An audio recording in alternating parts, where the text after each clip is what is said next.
everybody. Welcome to another episode of Super Gamer Boys. I'm your host and captain, Garrett Morlang. Here on the interwebs with me is the one nerd dad's Zetch Keenan.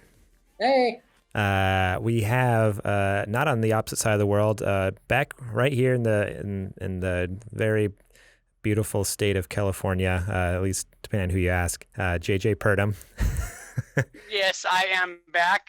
And just so all of you guys know, this is the second time we've done this because just a moment ago, Garrett's camera stopped working. So we recorded like 15 minutes of podcast, 15 glorious, beautiful minutes, and he just lost it all because he doesn't know how to save anything or back up anything on his computer.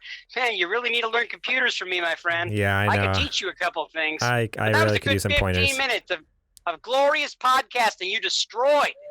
Yeah, I'm sorry. You know what? You maybe you can give me a little class later on. Maybe you can give me a class. But I'll teach you how to do the stuff. You just introduce our guest. Okay, yeah. The real reason the show is running amok is because we were jinxed by this very, very special guest, John Shabika. Did I pronounce that right? Did I nail? Okay. As I was saying, I'm like, please be right. Please be right. Please be right. I was really hoping you'd get it wrong. I'm not gonna lie. John Shibuya. No, totally just like something completely off. No, I'm glad I got that. But thank you so much for coming on the show to talk about some video games. Pleasure to be here. Yeah. So since you are a new guest, previously. The only guest we've had a couple guests on. One's become a host. The other one, Adrian Holmes. He hasn't become a host yet. We'll see one day. But just in case you become a host one day. Witness protection. Oh, really? Okay. In witness protection. You're not supposed to say that. Yeah, I think that kind of defeats the purpose, huh? Yeah. But he's in Turlock under witness protection. Yeah. He's staying over at the what? But just in case, John, you decide to become a host one day, maybe our listeners could get to know you a little bit. What's kind of your history with video games, and how in the world did you end up on this show? Yeah, good question. I go way back with video games. I feel like at the top, end of like the age bracket of like people that could be like really into video games. Going back to Commodore 64 and what's that? We're going way back. Yes. I don't look that old. I'm 72. Oh, okay. It's the olive oil. You age very gracefully. You look very, very great. Lots and lots of olive oil. Yes. My family makes olive oil, and that actually is part of what kept me in gaming in a roundabout way, because I was doing web design and things for the company really early on. And so, building computers and, gaming kind of went along with it. And so, the transition from like Nintendo, which I was really into, and I remember just desperately wanting a Super Nintendo, really, really wanted a Super Nintendo. And who knows, it felt like forever before I actually got one. Like everybody had one. Yeah. It was probably like 3 weeks or something, but it felt like years. That's like a million years in kid years, though. Right, I know. Yeah. I look at my kids now, and if I make them wait like a week or two for something, it's like it must feel like forever for them, right? Building computers, and I been pretty obsessed with kind of like the tech side of it too. Graphics and advancements in shadows and lighting and upgrading video cards. I had the original Voodoo 3DFX that dropped into the you had to add it to the computer afterwards, and it wasn't even like you had video card in there, and it kind of like assisted the video card in running graphics. In high school, I think that still my favorite console is the Nintendo 64. Okay. It was just a transcendent experience for me playing Mario 64. And, but then it was that first like truly social platform, right? So, I remember being at like high school parties where there were girls there, but we were all just playing Mario Kart. You know, That sounds like my kind of party. yeah. I would have been that guy, but only because none of the girls would talk to me anyway. So Man. yeah, you know, it's been an obsession of mine forever, and I've you know, in a way, kind of battled with my nerd self and tried to, you know, draw myself in a little bit, but you know, left to my own devices, I'd probably just play video games all day. That's awesome. Cool. So basically, you've just told us that you're way smarter about all this than we are. So No. you said a lot of things there, and some of them I may not even know. I know it surprises you, JJ. You think I know pretty much everything. I'm pretty much God tier to JJ. I was trying desperately to not have like a dumb look on my face when he was saying smart stuff a second ago. I just was kind of like, oh, okay. Well, I'm just dumb. So I'm the pretty one on the show, John, just so you know. I'm the one here for aesthetics. And that means looks. I looked that up earlier, so I do know the meaning of the word. Oh, jeez. Nice. Alrighty. Well, let's get through some housekeeping here so we can get into the good stuff. Please go check us out. We have a Patreon. It's patreon.com/supergamerboys.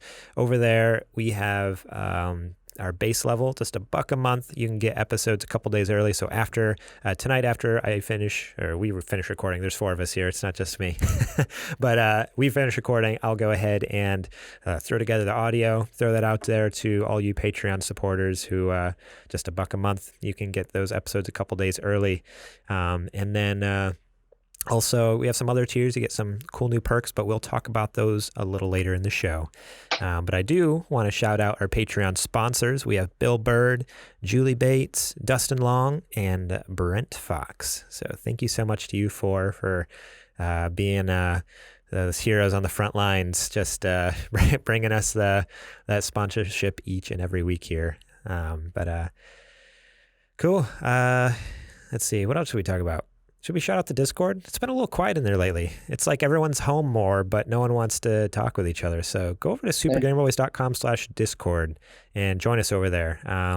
We need someone who's really going to get rowdy over there and liven it up a little bit. So, you know, Zech tries, but the rest of us are just like, nah, we're good.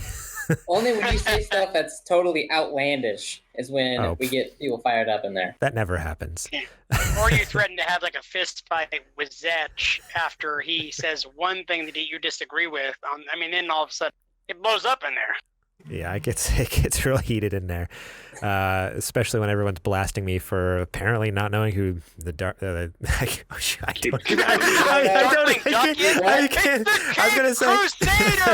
say the Dark Knight. The Dark Knight. I'm like, I know who the Dark Knight is. What was the name? There you go. Okay, you guys caught me. I don't know who he is. He still doesn't. I still don't know who he is. This was after the same breath where he said, "Dude, I'm the biggest Batman fan."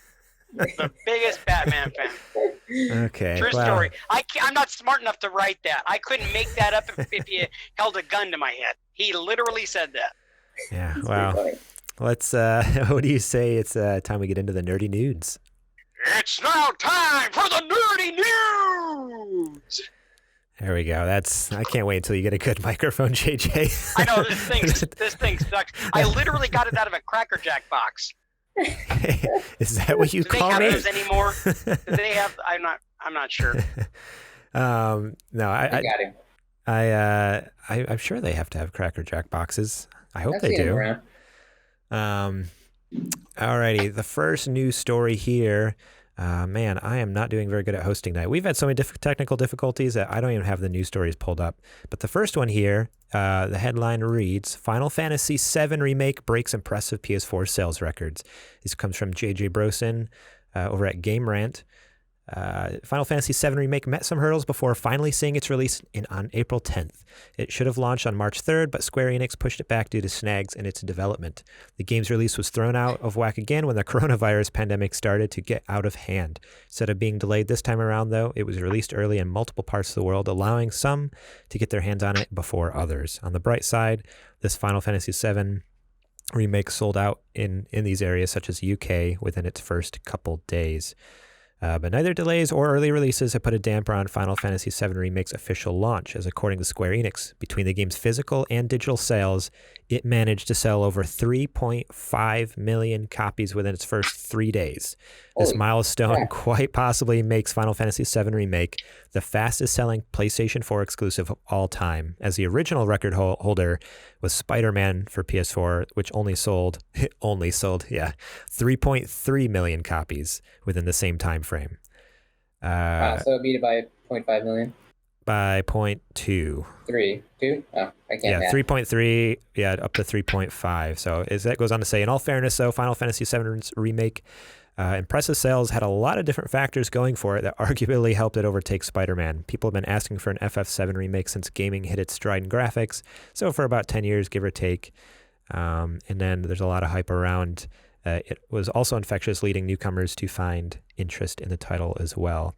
And on top of that, this isn't part of the article, but I'm sure everyone being stuck at home and there possibly not being any more big, game releases for the next few months because of all the delays going on. At least so we thought. We'll talk about that in a later news story. But a lot of people were like, okay, this might be the big release for the rest of the year, at least for a little bit till the fall.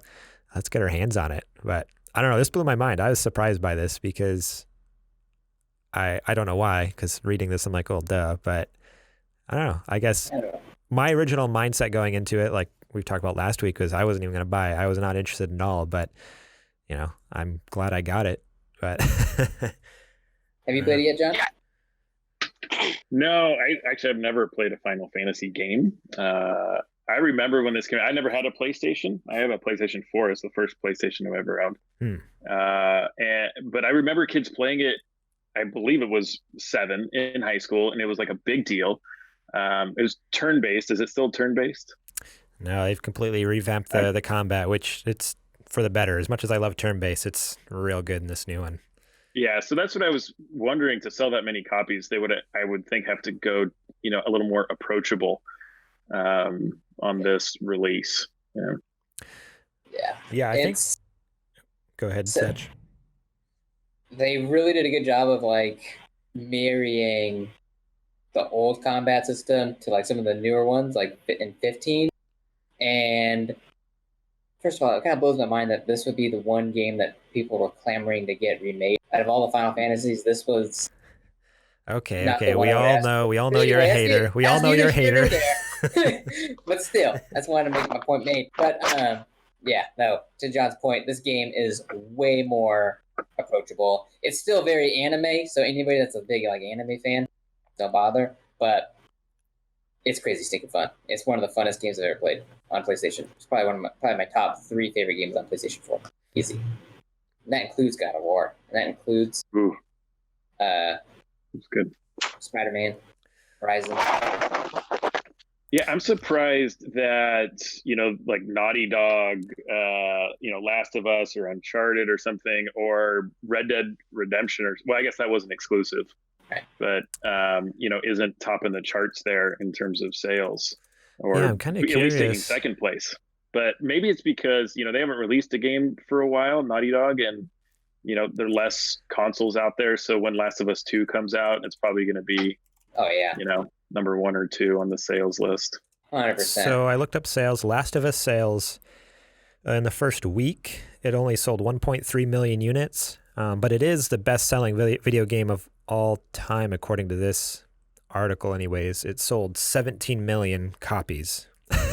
Gotcha. So but it was over time. So just in the first 3 days, first week sales. So that makes sense. So Final Fantasy VII in the first 3 days sold 3.5 million. Got it. Where Last of Us in the week sold 1.3, and then Uncharted with it in the first week sold 2.7, which that's still surprising because Naughty Dog games.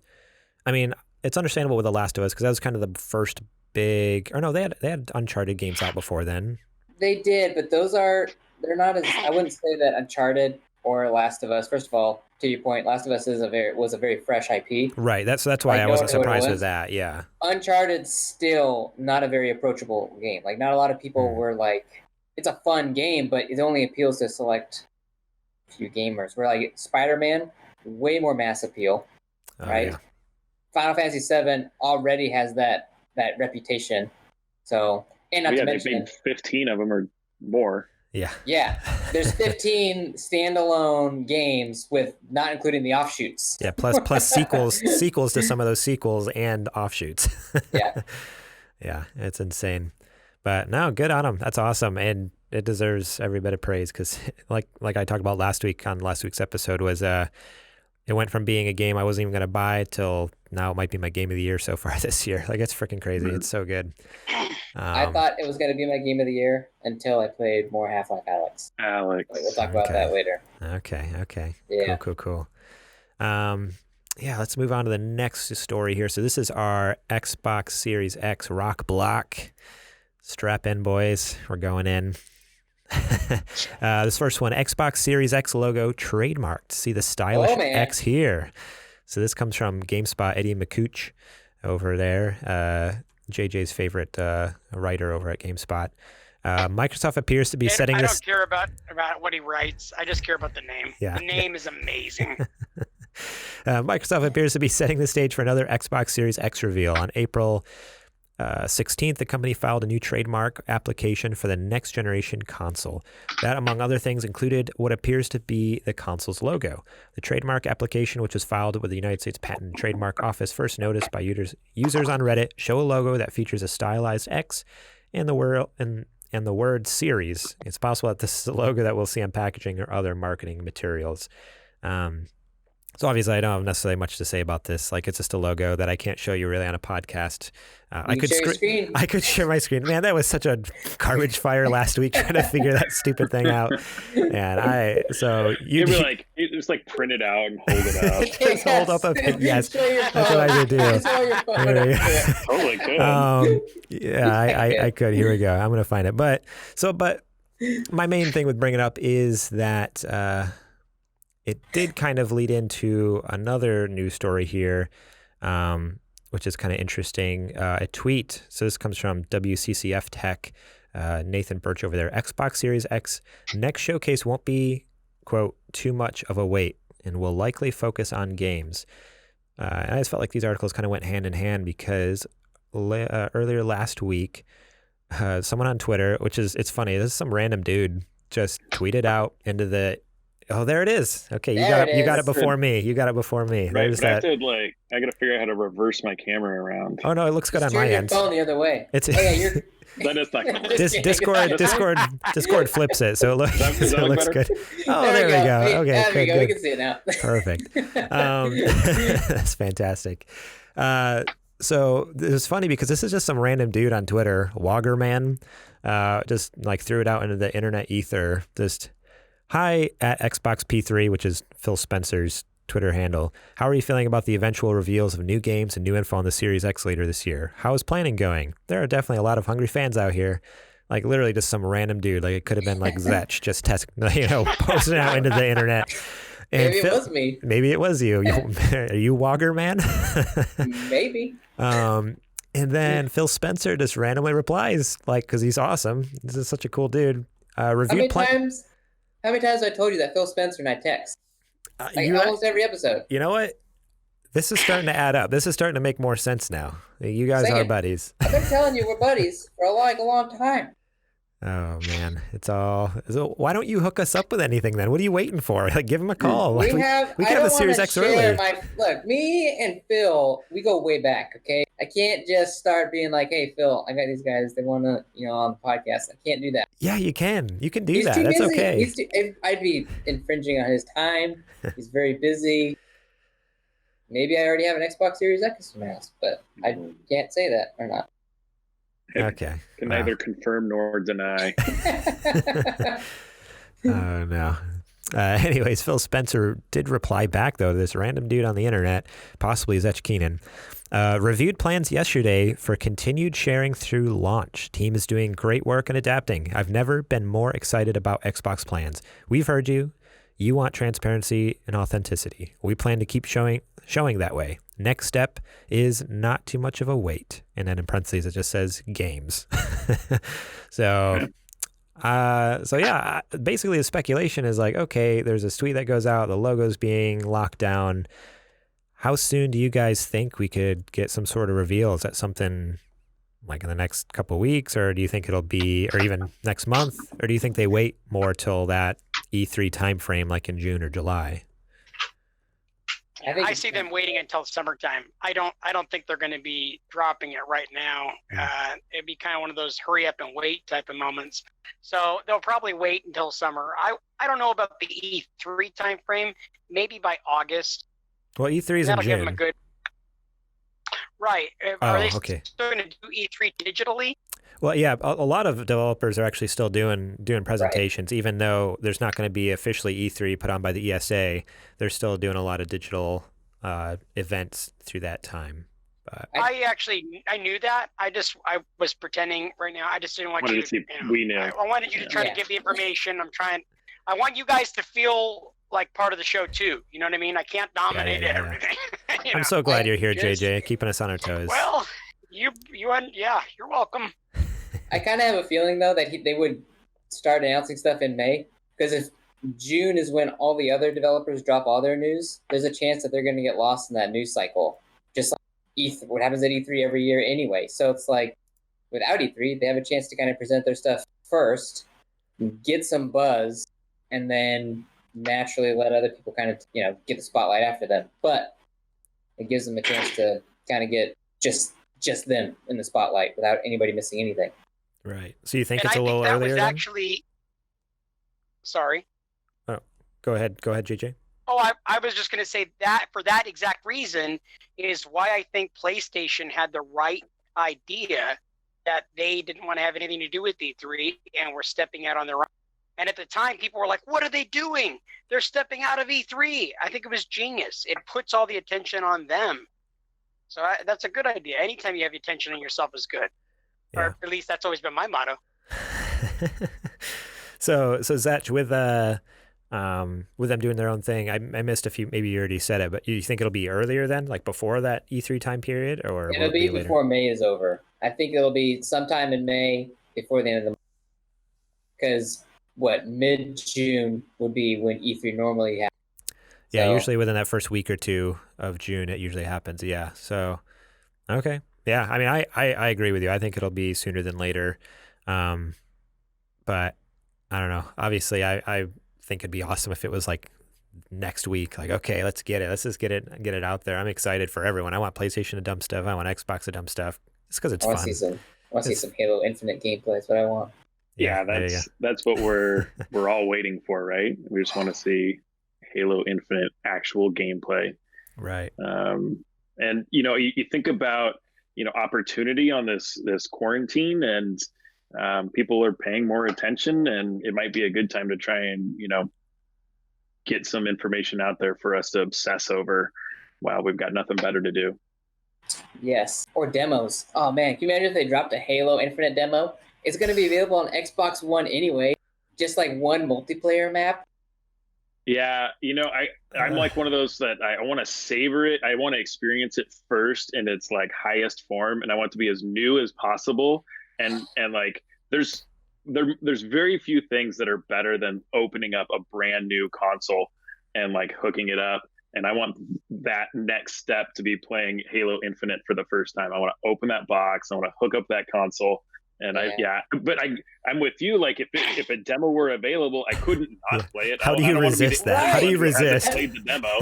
Yes. Yeah. So is it definitely coming out at launch? Yeah, I mean, as far as we know, Halo Infinite's still coming out at launch. I don't know if they actually confirmed that, but. Well, they just said that. Yeah, they just said holiday 2020, and that's the release date. That's the same release date. That's what Xbox Series X says is holiday 2020. So I guess people assume it's a launch title. But can you imagine an Xbox Series X dropping without Halo until like another month? Yeah, I can imagine what that would do for sales. Well, the original Xbox was awesome because you had Halo, but then the 360.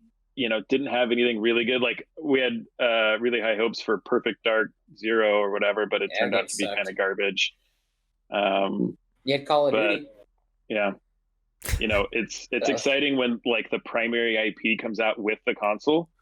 which even Nintendo stopped doing. It was always like you got a Mario. It used to include the Mario game, and then at least you could buy the Mario game when you got the console. And then it was like, oh, you're gonna wait forever to get Mario. Here's Pilot Wings or whatever. I would have loved it. I would like a new Pilot Wings game for the Switch, just for nostalgia's sake. I think they have it on the Virtual Console if you wanted to play the old one. I mean, I want like a brand new one. Okay. I want that game to get a remake treatment, like a Final Fantasy 7 level remake treatment. Imagine that. Just kidding. Man, no, that'll be interesting to see what happens. I'm excited for any sort of event. Yeah. Like I know, like as much as it like just keeps building, it'll obviously just keep building more and more hype the longer they hold out, but it's also going to be so awesome to like see the box, see the price, see some games, right. Especially games. I think that's the biggest thing. I honestly wouldn't care to see any more about the Xbox, but if they could just show off some more games, and same thing with PlayStation. I want to see some more PS5 games. Like that's so exciting to see all the technology and stuff going into that. You know what I wonder? You remember that Dragon game that they announced at E3 a few years back for Xbox? It was like an exclusive, and then it got canceled. Yeah, it was like Scalebound, I think. Scalebound, yeah. Yep. It looked super cool, and then it got canceled. I wonder if that's going to end up being a Series X title. No, that got shut down completely. Who was making that? I don't even think. Oh yeah, the studio and stuff. Somebody could have picked up the IP. Scalebound. Microsoft Studios could have bought it. I really hope we don't see like tech demos that end up being like way beyond what you actually get in the game. I'm so sick of that at E3, showing the demos that are, the game never looks anything like Division, which was kind of the title that they were pushing the Xbox One with when they were kind of tech demoing it, looked so amazing. And looked good when it came out, there's 100 examples of games that look not nearly as good when they actually came out. Mm-hmm. So yeah, I hope that we don't get, a press conference where they're showing off games that are not near the actual capability of the machine. Right. Yeah. So Scalebound was developed by Platinum Games, which they're having a Platinum. They're still around. They made They made Astral Chain in 2019. The Wonderful 101 remaster. They're working on Bayonetta 3. Yeah. And a bunch of other stuff. There's still a chance. No, I don't think so. Okay. From what I remember, like when it got canceled, the reason it got canceled is like I think they straight up said like it was bad, like the story was bad, the gameplay was bad, like it was bad, so they just shut it down. So cool. But how do I know? We'll see. I'm not a executive. I thought they said that it was going to get finished, though. I thought that was kind of the idea, is somebody was going to pick it back. No, not Scalebound. No, they shut it down for good. Like it was pretty much nail in the coffin kind of thing, which is unfortunate because it looked like a sweet game. But alrighty, let's get into the next news story here. Guerrilla is planning a Horizon Zero Dawn trilogy. This comes from Andy Robinson over at VGC.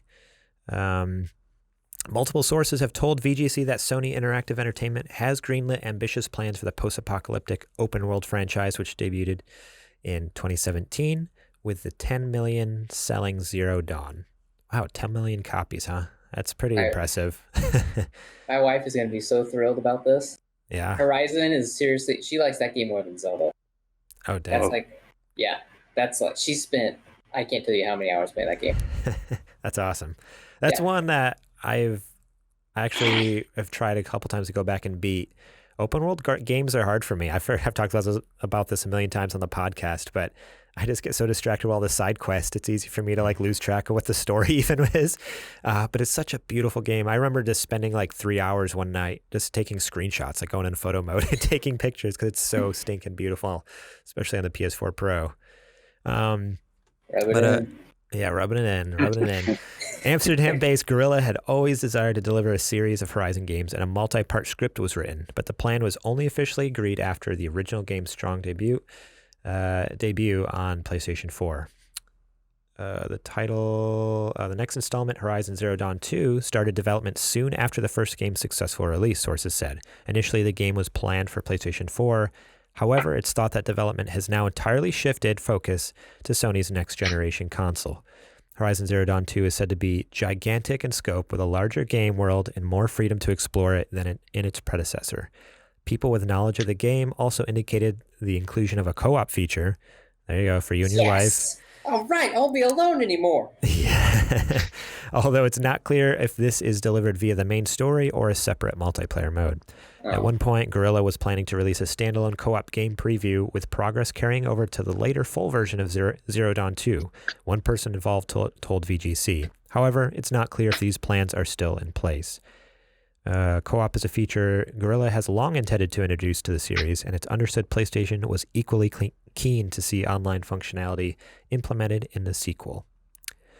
And it goes on, it keeps talking about this co-op. Apparently there was supposed to be co-op in the first game, and it just got scrapped at the last minute because and there's actually some leaked online videos in 2014 that shows like initial like videos of multiplayer stuff.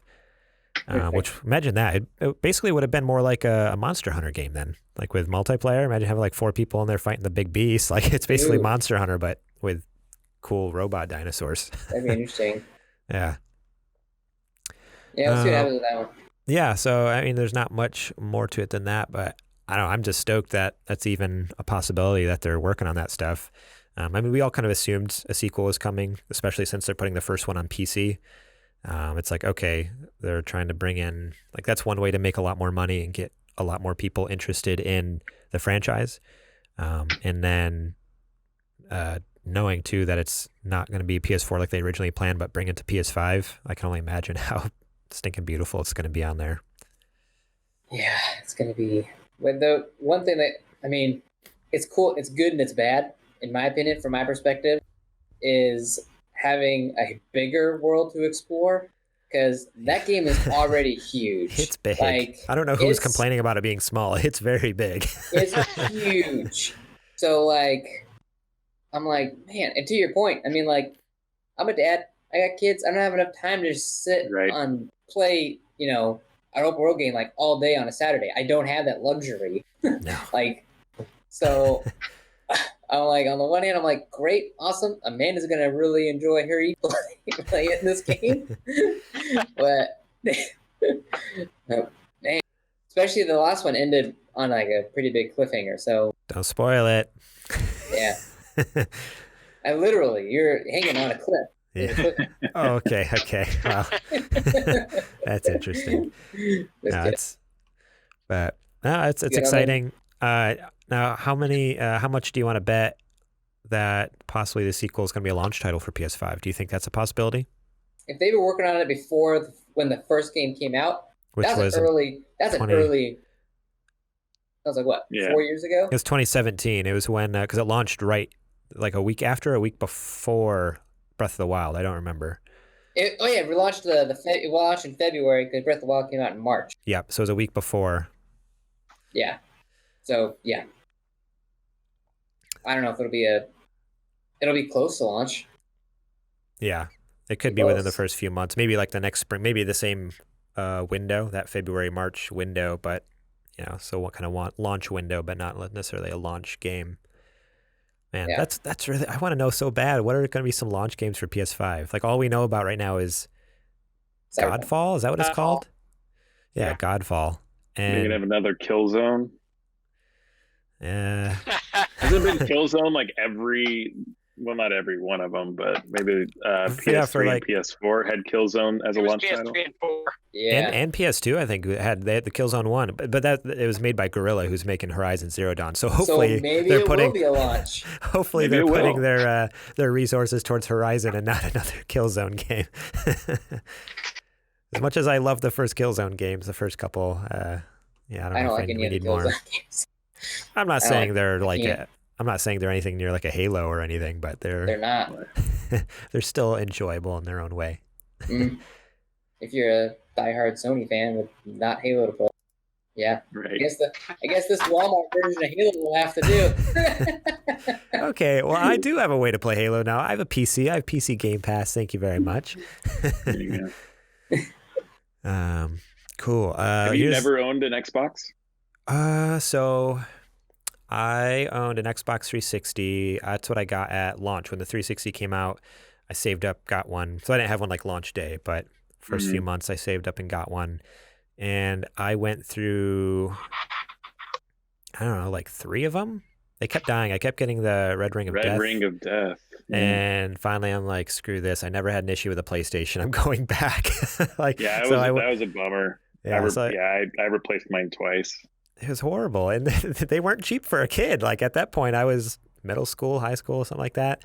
And fortunately, I had it to either, split it with my brother to save up for, or my parents chipped in, like, a birthday, a Christmas gift, or both. Like, here's your birthday and Christmas gift. Is just like, I'm running out of money. My parents are running out of money. Like, I'm sick of this. I'm just going to go save up. And I ended up getting a PS3, or my cousin gave me his old PS3, which the thing was like, by the time I got that, it's like 7 or 8 years old. It was like the original. It had backwards compatibility, could play like PS2 and PS1 games and everything. And that thing ran like a tank. Like that thing fell off shelves and bookcases while we were playing Rock Band, rocking around the room, got kicked off tables and stuff, and like just kept running.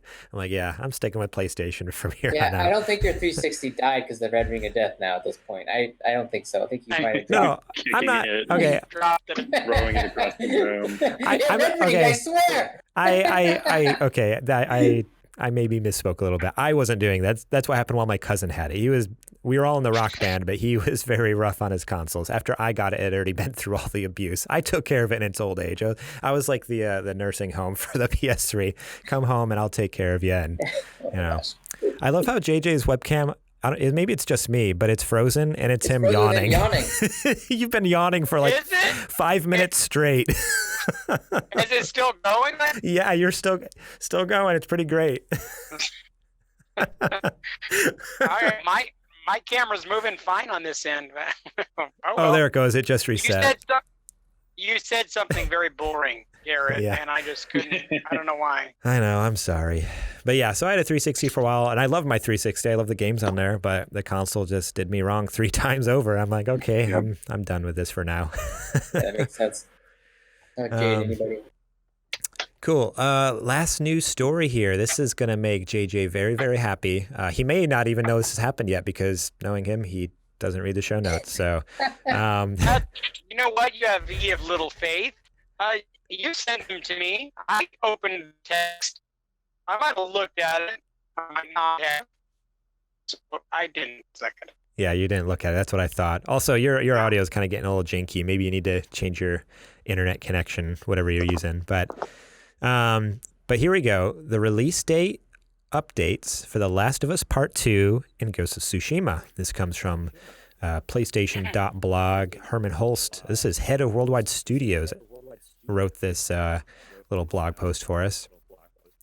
As our teams at Sony Interactive Entertainment and Worldwide Studios approach development milestones and confront a world changed by COVID-19, we find ourselves having to adapt to today's ever-changing environment. Amidst some disruptions to our working styles, we wanted to provide an update to PlayStation gamers who are eager to learn when our next exclusive titles will arrive to PlayStation 4. As we begin to see an ease in the global distribution environment, I am pleased to confirm that The Last of Us Part 2 will arrive on June 19th, and Ghost of Tsushima will follow on July 17th. Wow. So, boom. That was like a 1-2 punch there. That's amazing. Yeah, I was bummed to see The Last of Us delayed in the first place. Again, they're like, we're kind of missing an opportunity, with everybody stuck at home. It's just a great time to be able to play video games. But, I get it. They weren't able to finish the game. You don't want them to rush something out. So I'm happy to see that it's not delayed too far. Yeah, I know. It was so scary with the original announcement. It's like it's delayed indefinitely. Right. And that word is just so like intense. It's like, oh no, like that, like to the average gamer even, that just sounds like, oh, so it's canceled basically? Like when is that? Like that could be next year. It could be 2 years. Like who knows? Like it's easy to think Launch the worst. Title. It's easy to think the worst. That's what I was thinking it was going to be. Get pushed to PS5. June. Yeah. But yeah, so really it just got delayed a couple months there. And man, that's bizarre that Ghost is just the next month. Like it's not very much time. That's not very much breathing room, I feel like. Yeah. I think with Last of Us, the big concern was that with them postponing it, it wasn't ready. that was the whole thing, was that it just wasn't ready, and they were looking for any reason, and that COVID just kind of helped out a little bit. But they just weren't ready for the thing to. I don't know if I'm having an issue with my audio or not. Yeah, your audio is very quiet. Audio is very quiet. And your video's gone now. Oh, okay. At least on my end. What's going on? Maybe try backing out of the call and coming back in real quick. Yep, there he goes. That's it. That's how you get rid of JJ. And that's how it's done. I just blocked his number. He actually can't get back in. He's gone for good. Okay, well, cool. I don't know what's You're going gonna have on. one fun job editing this. I know. No, why did I ever do video? Okay, cool. Well, yeah, so it's just, I guess we can get back to it. We were talking about Last of Us delay, or not delay, but their new date. So yeah, it's not going to be a launch title like Zech said. It's going to be real close. June 19th. So it's real close to Ghost of Tsushima. We were talking about, trying to remember what we were talking about. Breathing room in there. Oh, by the way, for all you people who are watching and now JJ's gone, he started saying some real terrible things about our guest, John here, and I wasn't going to stand for it.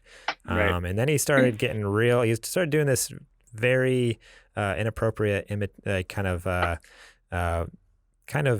I don't know, characterization of different imitations of different Italian characters from movies, and it was just a little over the top, and so a little offensive. So we had to get rid of him. So sorry about that, John. Right. I get it all the time. We're always hating on Italians. And yeah, you have it rough. Okay, but we were talking about Ghost of Tsushima. What do you think about that, Zech? Is that going to hurt sales for either of those? Or I know you're excited. I know that sounds awesome. It's a gamer's like heaven there. But do you think that's going to like kill sales in some way though? No, because they're far enough apart where like Last of Us isn't going to be your giant open world game, So it should be. You'll play through that game and be like, oh, cool, I just finished this game. Now I can go. I'm ready for Ghost, which will hopefully tide you over until Cyberpunk. Because from the sounds of it, Ghost seems to sound like it's going to be like a really big, unorthodox open world game. Yeah, it seems like it's going to be huge. What do you think, John? Actually, I'm eagerly anticipating Last of Us 2. The Naughty Dog games are part of the reason, or maybe the primary reason I own PlayStation at all, because I'm a primarily Xbox gamer. Really enjoyed God of War and some other titles. Oh, shoot, John just got disconnected. Oh, no, what happened? Well, I guess it's just me and Zech this week. No, definitely. Yeah, I've been an Xbox gamer. I've had each console day one. And, but, my father-in-law actually was a PlayStation gamer when I met him, and he was playing the Uncharted games, and I love the Uncharted games and Last of Us, and had to have it. And Crash Bandicoot, that's an Naughty Dog game. Is that one of your favorites too? No, not big on it. Oh, come on, Crash is one of the best. They did like an anniversary edition or whatever. It's hard. It's an intense platforming game that timing, like they don't make games like that anymore, where like you've got to perfect the timing and the jumps and be ready for them, and like you're not getting through the first time. You've got to memorize the jumps and the ducks and the lefts and rights. Yep. I'm not good at very many video games. Those are my jam. You're good at that. I can do that. I can do this. Yeah, I'm not good at. I don't have the patience for it. Yeah. No, I was a fan of the Jak and Daxter series. I really like Jak 2. Those were good ones. They're all the same game. Ratchet and Clank, Jak and Daxter. Ratchet and Clank is awesome. Yeah. Ratchet and Clank's great. The movie? Yes. No. Oh my goodness, my kids love the movie. I love the movie, but yeah, especially my kids. Like, it's a good movie. Yeah. I love Ratchet and Clank. Nice. That's Insomniac too, isn't it? Yeah, the same people who did Spider-Man. Spider-Man there. And Sunset Overdrive. Yes. Xbox exclusive. Which now Sony owns Insomniac, so I wonder if they ever do a sequel of that game. That'd be really fun. I mean, it's real similar, I guess, to what was that game that was an exclusive on PlayStation, and then Xbox just bought them? Hellblade: Senua's Sacrifice. Oh yeah, that was a PlayStation exclusive, and then Have Xbox bought them, and now the sequel is going to be an Xbox exclusive. That's on Game Pass. Hellblade is amazing. It's really good. I haven't beat it, but what I played was like freaking crazy. Like it's just like it's a game about like just having all sorts of crazy like mental health craziness going on. Yeah, it's hard to and you start playing it, you got to play it with headphones because it makes you go crazy. You're like, this girl in this game is crazy. No, they don't. That'd be horrible. Yeah, no, they do have a VR version. I have it. That'd be terrifying. It's amazing. So you end up spending the entire game just like following the character, like you're right behind her. Okay. So you're not like playing as her. You're just like with her along the way, and it comes to parts where she's like freaking out and she's looking at you like dead in the eyes, and you start. I was getting like chills. I was like, please stop looking at me, and I like try to like lean away, but her eyes like follow you. She's like knows where you are. I was like, I don't like this. So while she's like talking and yelling at herself, and it's like, oh, it's so crazy. Such a good game. Anyway, derailed. Sorry. Yeah. No worries. But yeah, so are you interested though in, you said you're interested, John, in Last of Us. Are you interested at all in Ghost or no? No. I really honestly don't know much about it. Nobody does. And yeah, there's not that much information out there. With Zetch, I'm, on the same level in terms of like time for gaming. So, there's honestly like maybe 2 or 3 games a year that, I'll kind of fixate on. And I'll get these kind of like waves of time where I'll like squeeze in gaming. And then, I just know that it's going to be like, I kind of have to earn those back with like weeks of not gaming. And so, I only look for, those few titles a year that like really, really interest me. Yeah. What titles this year do you think are going to be that? So, I mean, definitely Alyx, which we're going to talk about, and Last of Us 2, been waiting for a long time for that. And then Halo Infinite are probably like the 3 that I need to play. Doom Eternal snuck in there because I built the new computer and I couldn't get a VR headset. And so, I had to start playing something. Yeah. Nice. That's awesome. Doom's a great game, man. Yeah. Cool.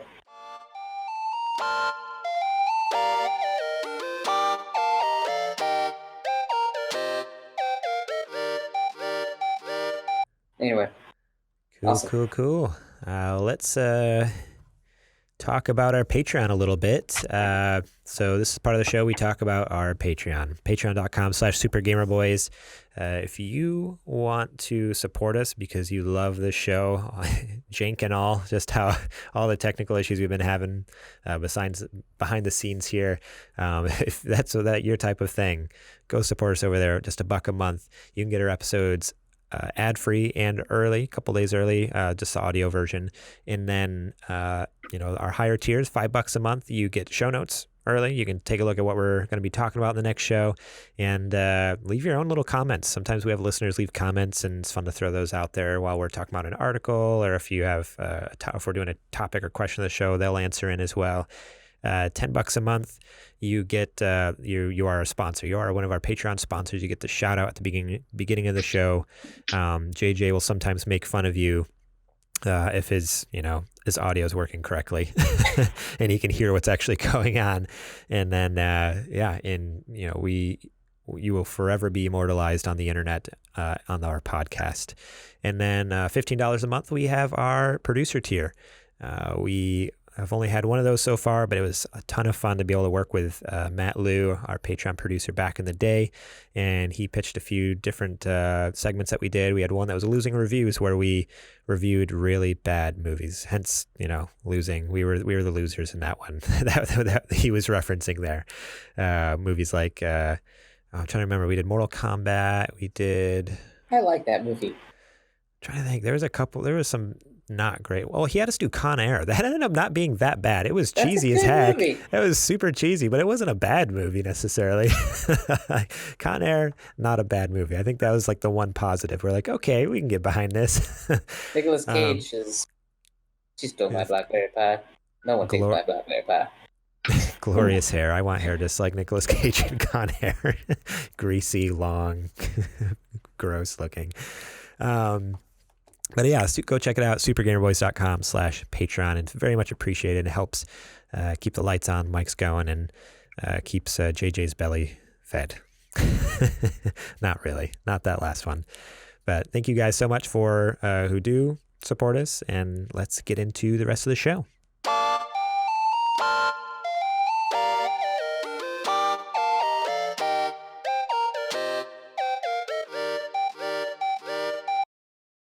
All right, now time for some new releases. We have this last week, Predator Hunting Grounds came out on PS4, April 24th. That one, I don't think I even talked about it. They did an open beta like a couple weeks ago, and I tried to play around, and the servers were so backed up, I couldn't even play. Like, I sat on the screen for like 15 minutes letting it just look for a match, and it never found anything because there's just so many people on there, the servers were crashing.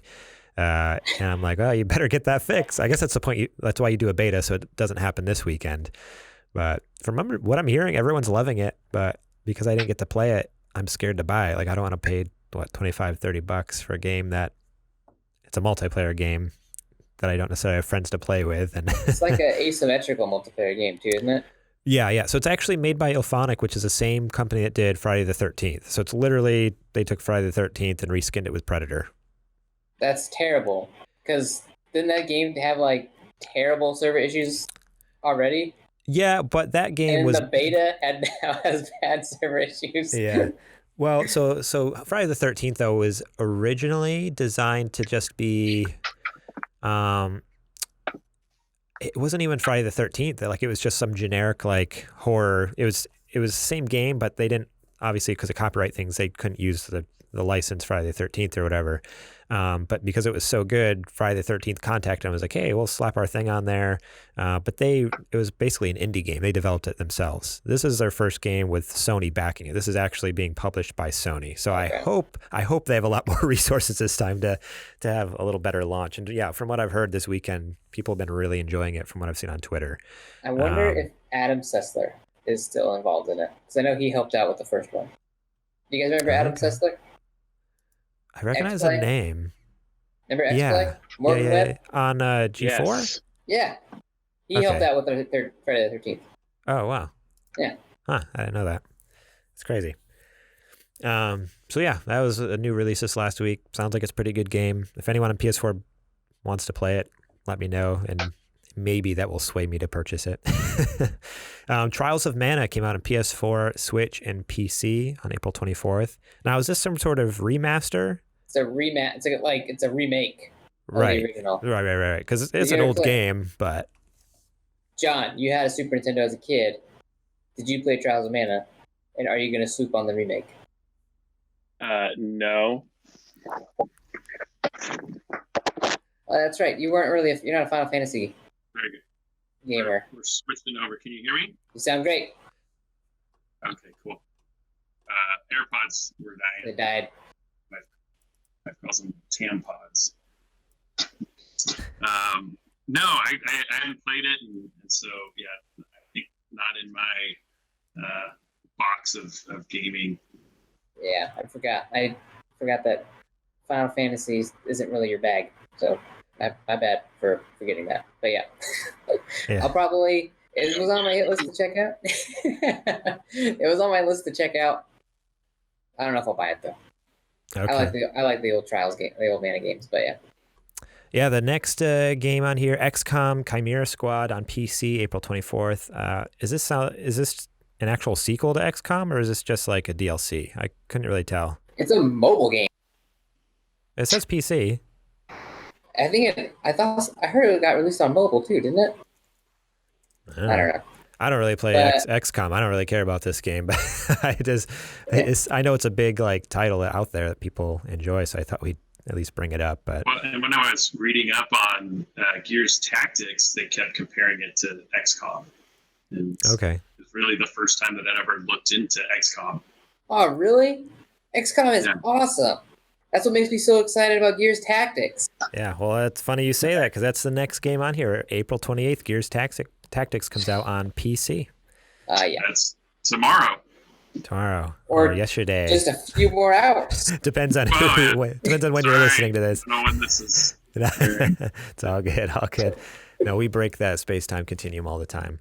But yeah, you guys, you were specifically interested in the Gears Tactics. So Yes. is it supposed to be basically like an XCOM type game then? Yeah, so Okay. they took some. So in original, I don't know if you play the Mario vs. Rabbids game. Yes, I actually did know that? that better than XCOM. Yeah? I played very little XCOM and a lot of Mario Okay. Rabbids. So that's what we're getting. Gotcha. So Yeah. yeah, so it's basically that. Yeah, But- Gears versus Rabbids. So, but this one they added in some new like features where like the main new gameplay mechanic is that you can like kill somebody, and then if you can kill that person instantly, like in one hit, then you have a chance to go off and kill another person with your bayonetta. Or your bayonet. Bayonetta. Wow. With your bayonet. She comes in like a summon. Yeah, she was- Like chainsaw the next person. yeah, exactly. So, That's and of awesome. course, you're fighting really big creatures, and like it's going to be a little bit very class based, obviously, kind of like what XCOM and Mario vs. Rabbids is. You got like your snipers, you got your melee, you got all these different things. But I really can't wait to see the skin on it, like 'cause it's going to be. How do I explain this? XCOM was very XCOM, and if going from XCOM to Rabbids, Mario vs. Rabbids, I was like, oh yeah, no, this feels like an XCOM game. So going from XCOM to Gears, I'm hoping will be reminiscent of XCOM, but will still be more true to form of what feels like a Gears game. Especially since XCOM and Gears of War already use cover as like a mechanic. It'll be interesting to see what they do with tactics using that Right. same cover mechanic. So anyway, I'm really jazzed about it. I love tactical games like that anyway. So Nice. Yeah. Cool beans. Well, let's get into some what you've been playing. So I'm gonna step back in this section because I'm gonna be completely honest. I put in the show notes I played Final Fantasy VII, but I did not play any video games this last week because I've been working way too much. So I think I played for a couple hours on Friday or Saturday night. I think it was Friday night. I stayed up super late with some friends and we played some Plunder, Call of Duty Warzone, the Plunder mode. So sinking good. But otherwise, every other time I tried to play Final Fantasy VII while my son was napping, just never happened. Either the nap didn't happen or me playing did not happen because something else came up. So yeah, you guys can talk about some of the games you've been playing. John, you're the guest. Lead the way, bro. Let's talk about Half-Life Alyx. Yeah, do it. Yeah, that's what's like reinvigorated gaming for me. Not that I ever really wanted to stop gaming, but it sounds like we're all in similar boats where it's just difficult to find the time. And, so then, when you don't play for a while, you kind of start to lose some motivation in a way. So Half-Life, the first Half-Life came out my freshman year of college. And it was, it like changed everything about what you thought was possible in a video game. And now, for like the first time since then, Half-Life Alyx has changed my perspective again on what's possible in video games. Like to boot. I mean, on top of that, I had never done VR before, so I got my first VR headset, spent maybe 30 minutes with it, and then loaded up Half-Life Alyx. So mind blowing for me. The realism of it, the dynamics of how the weapons work, and the precision of what you can do in the game changes the way that I think games are going to be made going forward. Potentially VR or not, but there's just so many games where you're like, oh, I wonder what it would be like if it were in VR. Can I ask what 9 hours in it? Go ahead. I was just going to say real quick, can I ask what headset you were playing on? Because I know it's compatible with like Oculus Rift and everything, but I've heard the best way to play is with what's their proprietary one there. They have their Valve Index or whatever. Are you playing on the Index or the Oculus? So I have, and I just got it. It's probably a not recommended headset because it's in a beta phase. I have the Oculus Quest, which is a standalone headset. Yeah.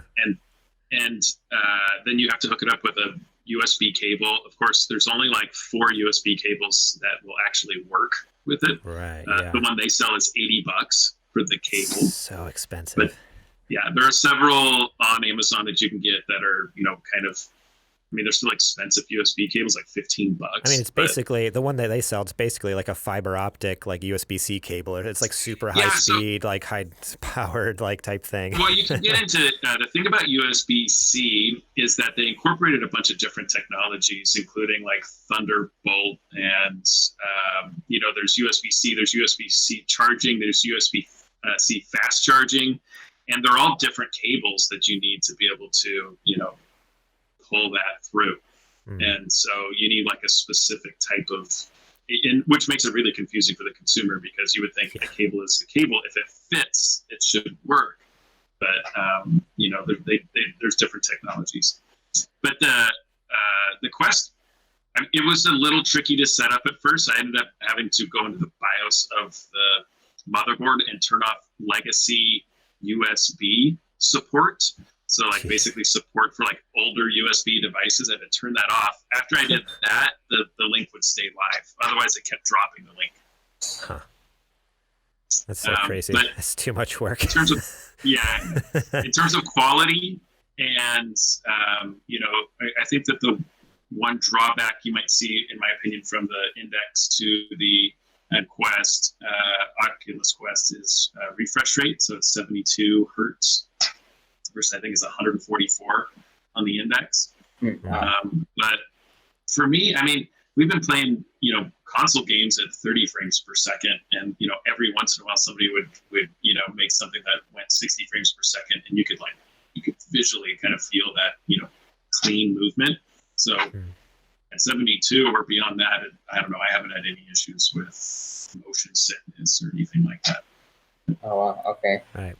So how's the tracking in the Quest? Because I know that uses just the cameras in the headset. It doesn't actually have separate towers and everything. Does that work pretty well still? And that was a must for me. I wasn't going to set up like a room dedicated just for the VR. I got to be able to move this thing around and potentially play in even a smaller area.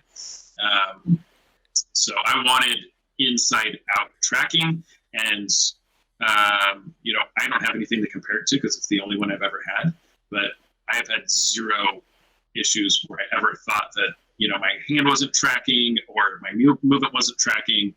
I've had zero issues with that.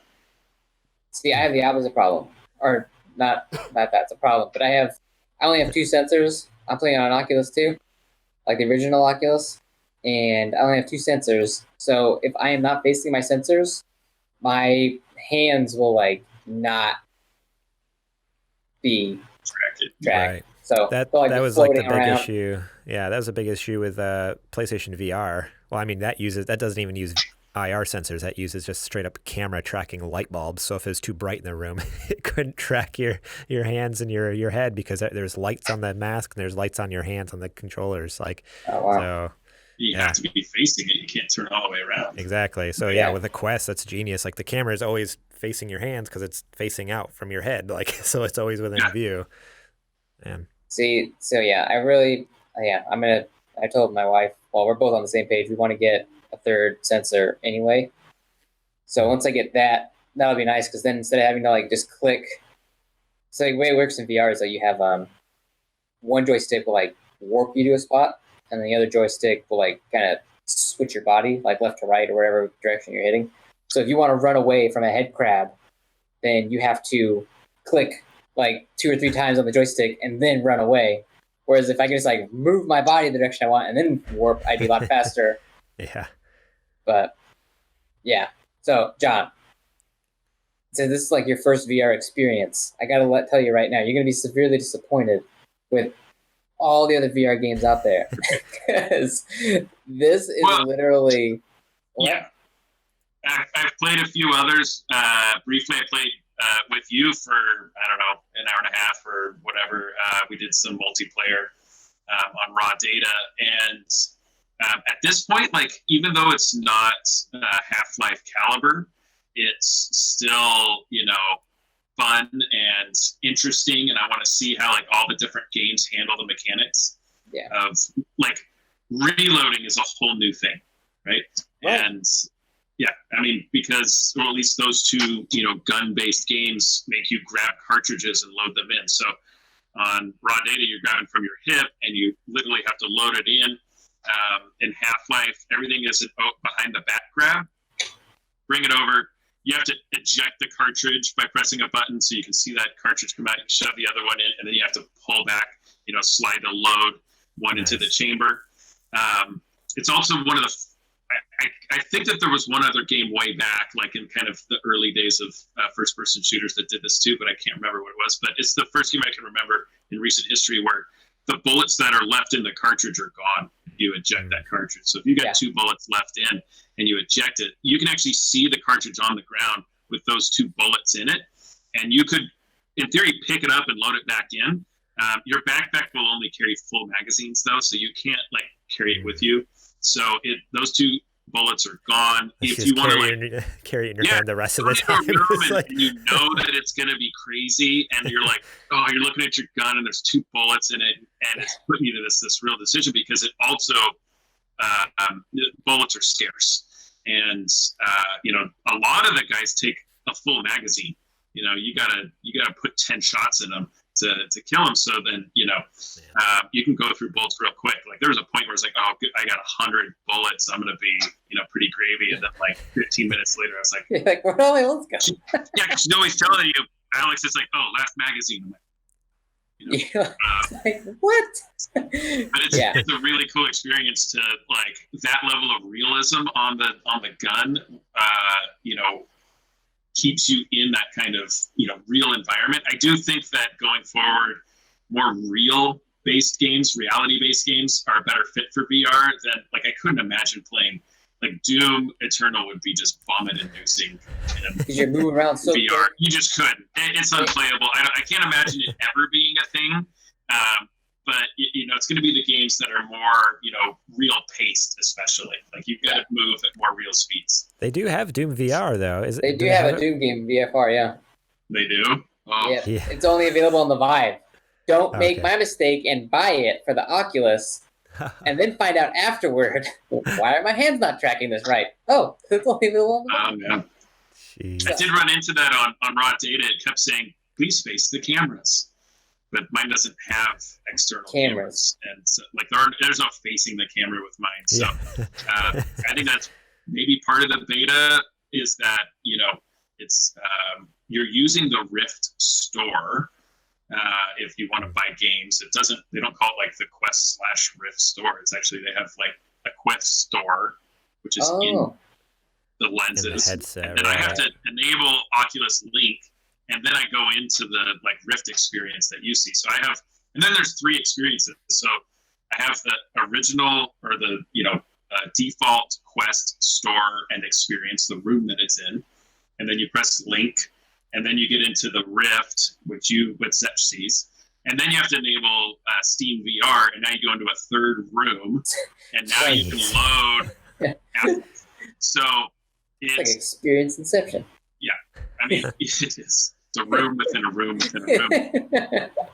It's not intuitive or I would say user friendly. It's, you know, it's going to be really hard for somebody who's not into the kind of fun of figuring these things out.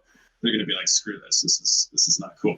So there's definitely a lot in VR that I think they need to figure out in terms of making it more approachable. Just from booting it up and getting into Half-Life standpoint was kind of a pain. Yeah. I mean, everything you've just said is just like, I've been super interested in getting a Quest as well, because it's like, oh, I can take it to go, I can play it anywhere, and I can link it up to my PC if I want to. But also hearing all those like extra steps you got to take just to get into a stupid Rift game, it's like, It's also nice just to like turn on my PlayStation and it just works. Yeah, the Quest was, I think, my primary motivation. Well, I wanted Inside Out. I knew that. I like the idea that it's OLED instead of LCD. I don't have the experience with others, and such as this OLED, but then the Rift S, they went back to LCD. Huh. And What? so I think that, yeah, I don't know why. The Rift Maybe and save the more. Quest are both OLED, and the Rift S is an LCD display. Wow. Yeah, I don't know. Crazy. I don't know if I would do that, but Huh. but then the standalone nature of it was actually a draw for me because my 7-year-old is already pretty obsessed with the thing, and he's playing Beat Saber, and so it's just a lot easier that it's standalone and he can pop it on and I don't have to. And I'll tell you, it is way better to not have a cord. I Yeah. bet. Yeah. I hate the Especially cord. Beat Saber. Yeah. I would love to be able to play Half-Life without the cord. I get kind Yeah. of, and I play a lot of Half-Life sitting down. Such was surprised by that. Yeah. I don't know how you do that. And I kind of roll around the room. The left stick is like, I think it's just crouch, but gets me down low to the ground and then like kind of lifts me up to like normal height when I'm in the chair. And actually in the Quest or in the Oculus Link, it says set seated position, so you can actually use that. And so I don't even remember them doing that option. I wouldn't take that option, but I don't want to. I played for like 4 hours almost straight the other day. I don't want to stand up that long. oh man, I'm in it. I like come out and I got like zits all around my eyes because of all the sweat. That was like when I was playing Resident Evil 7. I played the first 4.5 hours in PSVR. And by that point, not only was I like sick to my stomach, like motion sick, because it was like my first time ever playing VR, and I just did a 4-hour stint, but then also like, I was so stinking hot and wore out and exhausted and scared to death. I'm like, I am too tired and too scared. I need to play the rest of this sitting on my couch with all the lights on. Yeah. Yeah. But back to Half-Life Alyx real quick, a couple things. So I've been playing VR for a little over a year now. I got my Oculus last year. And since then I've played a lot of, I feel like a lot of the games on VR are most of the ones that are worth noting are all shooters or have some sort of shooter mechanic involved in them. I think Beat Saber is the only one that I actually have that's not requiring me to shoot stuff. And I've actually spent more time playing Beat Saber than anything else, but neither here nor there. What Half-Life does different than what a lot of the other shooting games do is world building and storytelling so much more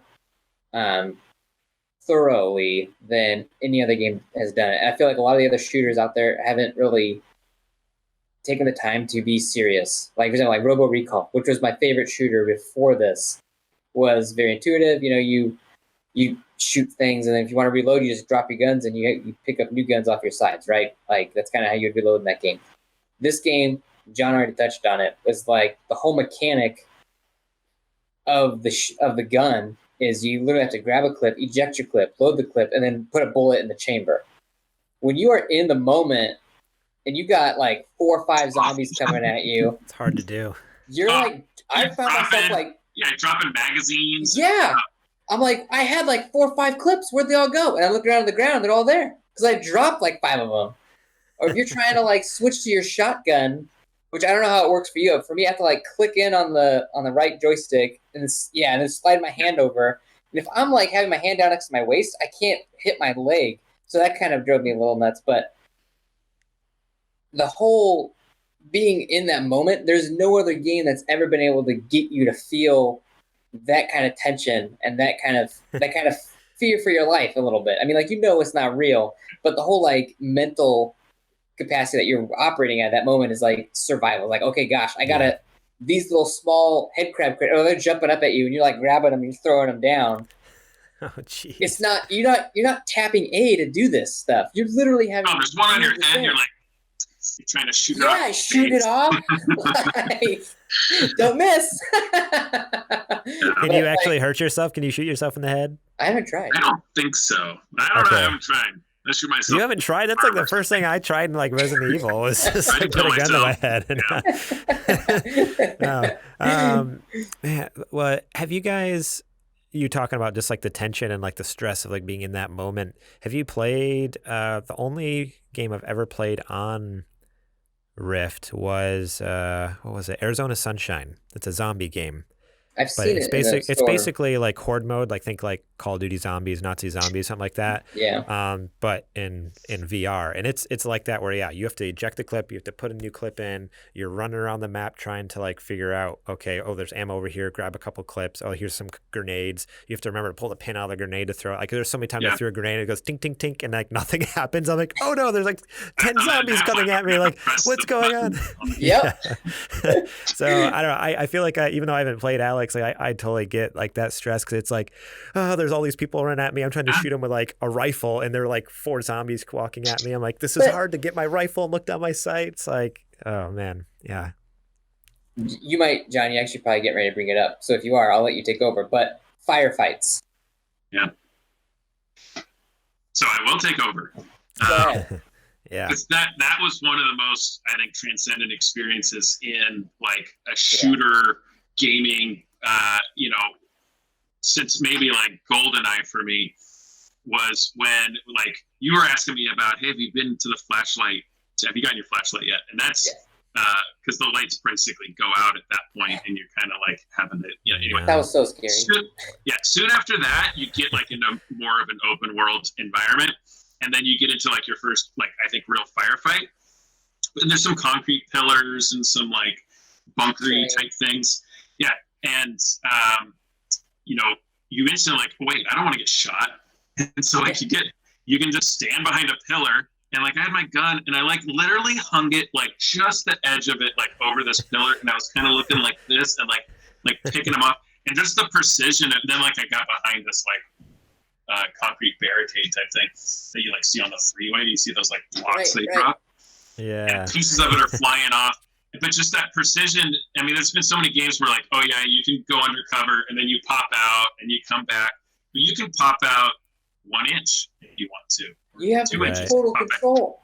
Yeah, and you can kind of line things up and then like put your head back down and just start shooting, and like just the barrel of your gun is hanging over the edge.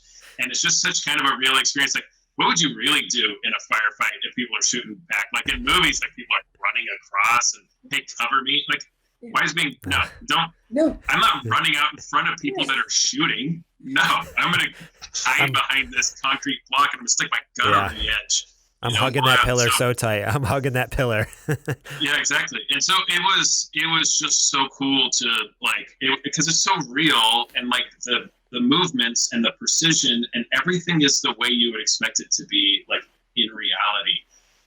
And like I don't know. It's hard to put into words exactly what it kind of feels like to be there, but you really can't explain that was possible in gaming to kind of have that level of precision. There's always been that invisible wall between the gaming environment and your environment, and they obliterated it. Yeah, and that wall is gone. Yep, 100%. So cool.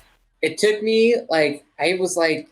The first firefight I was in, I was so used to this very gamer mentality, right? Where it's like there's that line, it's like, oh, okay, I can walk into a room, I can see some guys, I might take some damage, but I'm gonna, pop them real quick.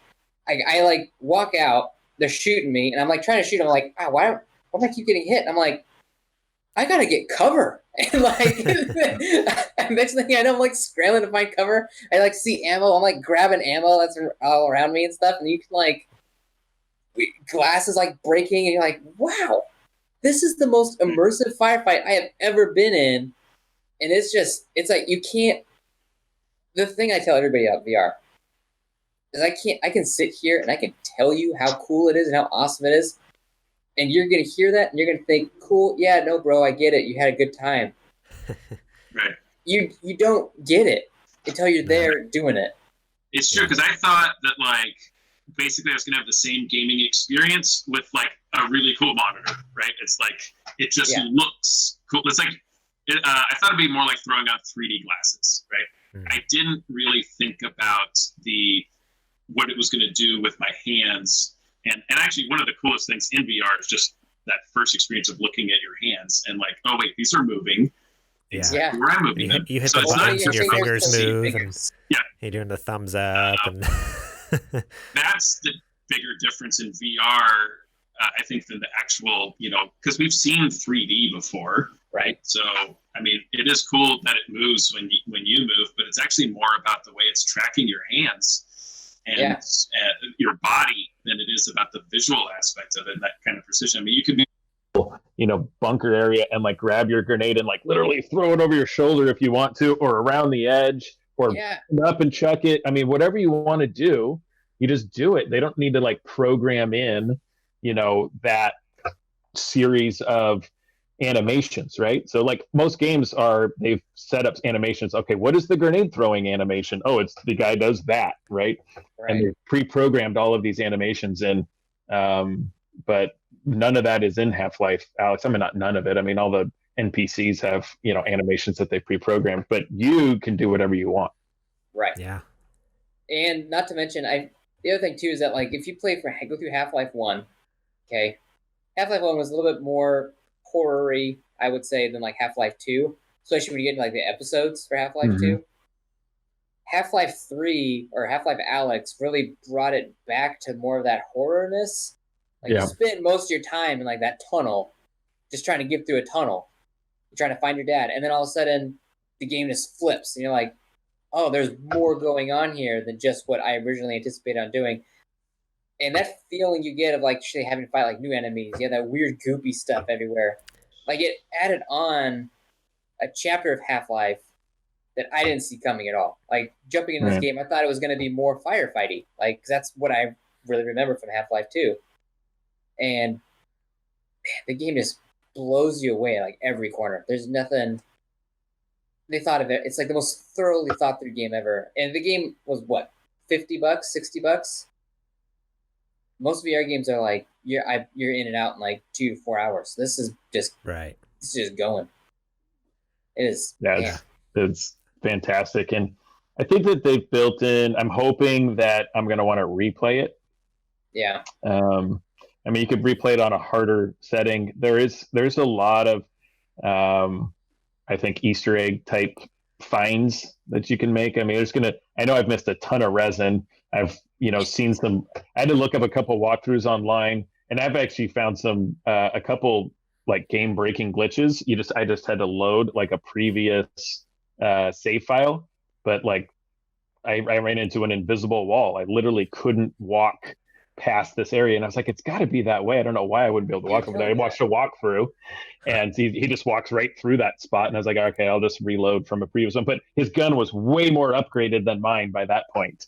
It's probably his second or third time through it, but I was like, well, I've missed a lot of resin because he's fully upgraded on his pistol. I've upgraded my pistol once, my shotgun once. So yeah, I've got 3 upgrades on the pistol and 1 on the shotgun. Okay. One of my other things that I don't like about the game is I can only carry 1 grenade at a time. You could, in theory, carry 3, I guess. Have you found that you can hold things in your wrist? Yeah. That's okay. So you could have one. You can have 1 in each wrist and then 1 in your hand, in theory. But you're probably going to have like 1 like health syringe at least, and then you might have 1 other grenade like in the other wrist. But then, like, if I have to pick up like a key card or something, I have to sacrifice either my health wrist or my grenade. Carry it, yeah. There's a lot of times where like I guess it may be more like real life. I guess I don't know. Maybe we would have like cargo pants we could put. If I have a backpack that carries like infinity you could fit a key card, but I can't fit 1 extra grenade. It does bring it out. But then like I'll set the key card somewhere and I have to remember where I set it because I know I have to go kill these guys and I don't want to deal with that key card right now. So I'm gonna go set it on this table. You could even put it in a drawer if you wanted to and close it. So that's the other thing too. Is like like a lot of games. Like you're like when it comes time to like rummage through stuff, you can kind of tell. Oh, that drawer opens. That drawer is just part of the scenery. Everything in this game, completely seamless. Yeah. So I didn't realize I can open up filing cabinets to like 2 hours in. And you have to get down onto the ground to get that bottom one. You have to actually reach down there and grab it. And one hand, I'm like, that's so cool. I'm like, man, I really don't want to have to do this. And then they kind of break that like expected, rule of like, halfway through the game, you kind of get an expectation of like where they would hide resin and where they wouldn't. And then they keep kind of breaking that rule on me. Like, oh, there shouldn't have been resin hiding behind all those boxes. I have to move all those boxes to discover that there was resin back there. Or like way up high. I'm like, that's why would what I I'm even wondering. need to Like, look up there? well, I'm wondering, like, if I bring a ladder like into my room physically and climb up it, like, and to get a higher perspective, I was like, I want to know what's on top of that. And the only way I could think of to like look up there is to like yell at my wife to like bring me a ladder and climb it inside my house so I can look on top of that thing. I'm sure there's like hacks to make me float, but I don't know how else you're going to get up there. That setting you were talking about for the sitting versus standing thing, there you go. You just stand up and tell it you're sitting. You can definitely sit down and tell it you're standing, and then stand up, and whoa, you'd be right off the roof. Well, yeah, and like in the Oculus, you can set the ground height, so they want you to actually put the controller like on or near the ground, and then like press a button. I mean, you could go like this, right, and hit it, and then Here's like the floor. right, and then it'll push you up there. But actually, I guess then you'd be under the floor. So I'm gonna have to put that thing. Oh yeah. I'm gonna have to put that thing in the basement or something. Just bury the thing. He's in there digging a hole through his floor. Yeah. Playing outside in a hole. Yeah. But that's awesome. Long story short, 2 thumbs up for Half-Life Alyx, and it changes the gaming scale for me. Like IGN and they give out 10s probably more frequently than they should, but I don't know that. I mean, it's like you got to push the scale out a little bit for Half-Life Alyx, in my opinion. But they've set a new bar. It's gonna be really hard to beat Half-Life Alyx as my game of the year. Like, there's nothing else ever that's been made like that. Nothing ever has been like this game.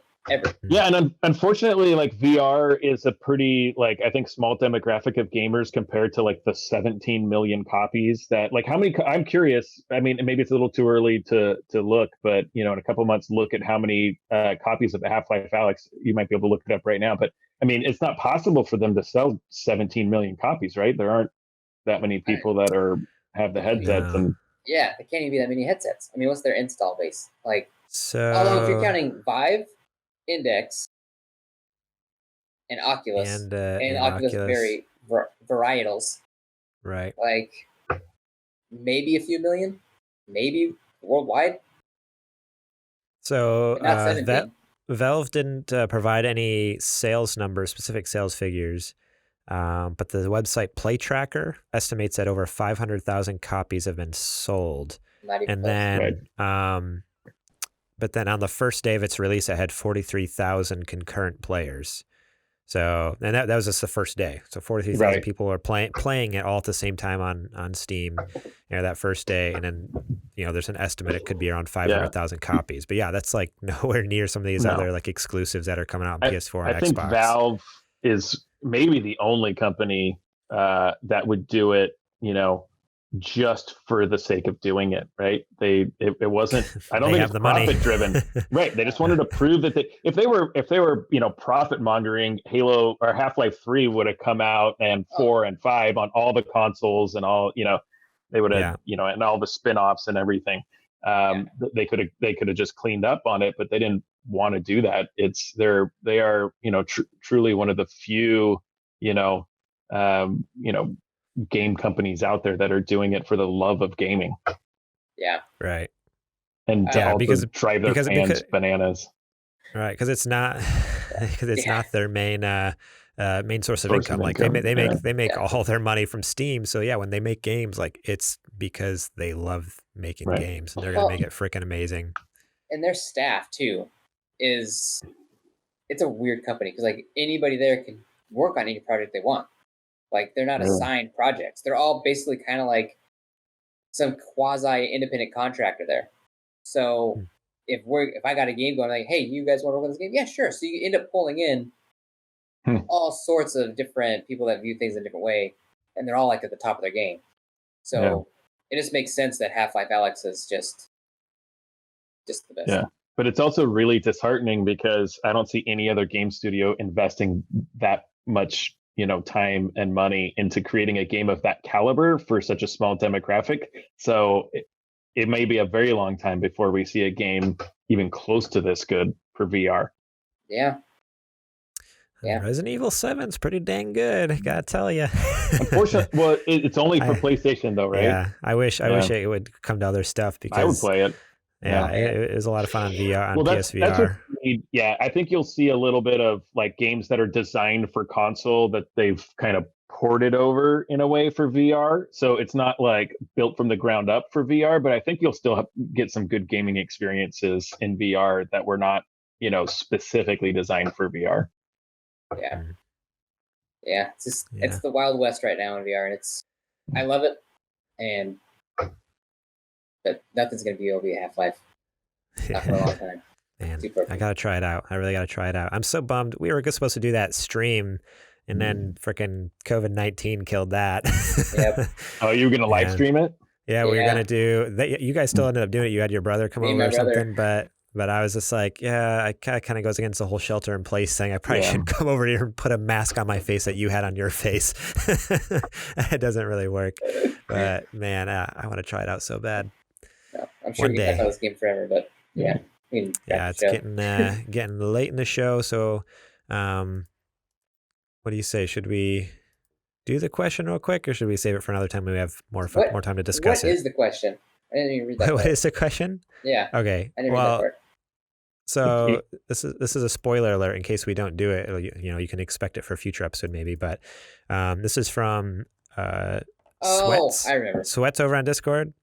If you could have one game be re-released today for the first time, as in it was never released before. So it's not a remake. It's literally like the first time it came out. Again. But with today's like kind of standards, if it came out for the first time ever today, what game would you want to experience brand new again and have everyone and their mom playing it? That's what Sweat said over on Discord. So wait, let me see if I understand the question right. So it's re-released today with today's modern engines and graphics. But it never came out before. So it's not a remake. So if it was like Ocarina of Time, it would look like Ocarina of Time being like ran an Unreal Engine. Right. So like if I said Metal Gear Solid, my favorite game of all time, if that actually came out for the first time today using the Fox engine from Konami, and well, unfortunately Hideo Kojima wouldn't be working on it, but like that idea of this, like it came out for the first time, and everyone is experiencing that crazy story for the first time today. Like, what game would you want? I guess we're doing the questions. That's just thinking about it. Ocarina of Time. That's my all-time favorite game. That's your one? That'd be it, yeah. Okay. What about you, John? Do you have anything? Ocarina is up there. And I think we probably have a tendency to remember games better than they actually were. Not better. I mean, they were awesome for the time, but as the bar raises, you go back and play some of those older games. I've never been like a nostalgia gamer, like go back and play like really old games again. I've never been like, but I probably GoldenEye. I'm a first-person shooter guy, and I don't think that of course I'd be experiencing it for the first time, but GoldenEye never got the sequel it deserved, and it never really gave, like, I just feel like it really left gamers wanting, and I kind of miss they have like, it's like true levels, right? So like games don't have like levels much anymore. It's just kind of like this continuous experience, which is cool. But I like that it's almost like Mario for first person shooters, where like this level, and it's funny, you can see how fast you get through the level. You try and get through it without getting shot at all. I haven't had that in first person shooters that I can even really remember since that, and I loved that level based first person shooter gaming. So I would love for something to come out like that, and I'd love to see it on obviously new technology. Yeah, that's awesome. That was a good game. That was the original Halo party, GoldenEye. Oh yeah, I mean, we did it for hours on end, and we'd make like GoldenEye parties, and people would we'd kind of like round robin people out, super competitive. Yeah, I always play his what was his name? Odd Job. Odd Job. Yeah. Yep. The short guy. Yep. Yeah, and Yeah. For me, the pinnacle of gaming is like competitive first-person shooters. And so, after GoldenEye, maybe it was Halo, and we would link up Xboxes together. We could get, even I think you could do 4 Xboxes over a LAN, and we would have, LAN parties with the original Xbox and Halo. And I really do miss that. Not that I would make that happen today, because I do it with you, wouldn't John. happen. But thank you. I appreciate that. But yeah, it would be cool. But yeah. Just kidding. Nice. Yeah, for me, like obviously, like my example was Metal Gear Solid. That would be so stinking amazing. But everyone's expecting that answer. So if I had to pick another one that wasn't like that on brand for me, I actually really enjoyed the Armored Core games back in the day. Yeah, I remember those Armored games. Core. They were made by, who makes them? It's someone who makes like other really good games that we just talked about in a previous episode. What the heck was it? It's From Software. From Software, who makes the Dark Souls and Bloodborne. Yeah, they made Armored Core, which is just like a third-person mech shooter game. And they were so stinking good. They were really hard, very From Software esque. But basically, you get to fully customize it from like the head to what weapons you had on each arm, to do you want tank treads, or do you want legs, or do you want wheels, or do you want a jetpack, what type of jetpack. Everything was totally customizable. Like different levels of like experience gave you like better and better equipment, so like the jetpack that lasts longer and stuff like that. Those games were so stinking good. I had the first one on PS1 and I love that game to death, but like they haven't made an Armored Core game. I don't even remember the last one. I think there might have been one on PS3, maybe. I don't even know if there was one on PS3. Like, it's been a long time. So, let's see, I'm actually looking here. 2012 on PS3 and 360. So there was Armored Core 5, but it wasn't the same as those original ones. So, yeah, I think a complete, From Software comes out, they throw away Dark Souls, throw away Bloodborne, screw those games. They can make an Armored Souls game. Armored Souls, there we go. I'd be all in for that. Cool. Well, thank you guys so much for listening this week. It's been a fun one. It was awesome having John on. Thank you so much again for coming on, even with all the technical difficulties. We got through it. I mean, we lost JJ along the way, but I think he was, let's be honest, he was pretty expendable anyways, so it's fine. I don't think anyone will notice. I'm only mean to him because he's horrible to me. If you could hear the stuff he says to me off air, you hear a little bit, but I work with him. Like we have to work at the same company, so it's pretty terrible. Yeah, you can go if you really love our stuff. Support us at patreon.com/supergamerboys. We have a merch store, supergamerboys.com/store. We have some cool stickers. We have new ones that actually have Zetch's face on, right on this side now. T-shirts. We have our new Super Gamer Boys for President shirt out, which was a shirt that was made about an inside joke about like 15 episodes ago that I just forgot to make and finally got around to it. So, go check those out at supergamerboys.com/store. You can find us during the week, supergamerboys.com, Twitter and Instagram at supergamerboys, facebook.com/supergamerboys. I am on Twitter at gmorlang. Zetch is over on Instagram at a couple of places. At Zetch Keenan and at nerd_dads. Nice. All those nerdy dads. All the nerdy dads out there. Yeah. And then is there anything you want to shout out, John? No, I'm good. You're good. You can go buy some olive oil at sunshineinaBottle.com. Go check it out. It's the best. Yes, Make some pizza with it. It's the best you'll ever do to your pizza. Promise. I'll have to try that now. It's awesome. Sounds good. Thank you so much to Star Andrews for our logo. Check her out on Instagram at Ground Floor Graphics and Facebook.com/Ground Floor Graphics. Again, this has been a fun episode. I hate that I have to do another outro without JJ. This is his job normally. But on behalf of all of us here, thank you so much for listening. And we will catch you all on the flippity flop.